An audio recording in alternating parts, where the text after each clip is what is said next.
जय श्री राम मो ना Raju Mahanand eagle social group founder. आज आमर प्रस्तुति बैठक थिला हनुमान जयंती लगी बैठक रे स्थिर है कि सबू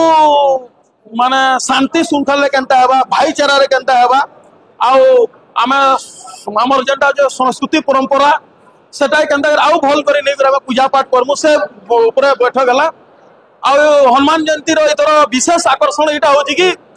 माने आम हनुमान जयंती रे जेंटा आम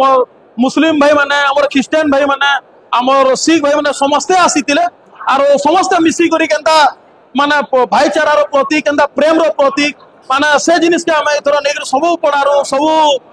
पंचायत रो आइतिले भाई माने आ इतर केनता करी भल करबा केनता जोरसोर हेबा से माने मीटिंग रे स्थिर कलु। आ धन्यवाद दउ आम कि आम मुस्लिम भाई मानकू आ ख्रिस्टियन भाई मानकू धन्यवाद दउ से माने किछि मतभेद भाव किछि न जानी माने भाभी करी से माने निस्वार्थ रे आसी करी केनता हमें समस्ते भाईचारा भल कर रहमा केनता खुशी रे हमर हबा केनता भल करी प्रोग्राम हबा से माने भी ताकर मतामत देले आगामी दिन के हमें सडा केनता करी समस्ते एक ही करी सफल करमु सेतिले हमें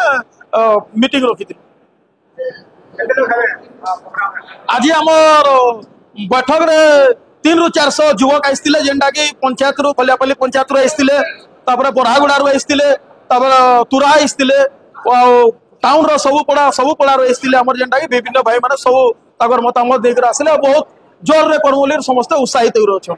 बरगढ़ रो मोना साहू का रिपोर्ट बरगढ़ टाइम जे कोनोसी न्यूज़ देबार लागि हमर नंबर के फोन करूँ।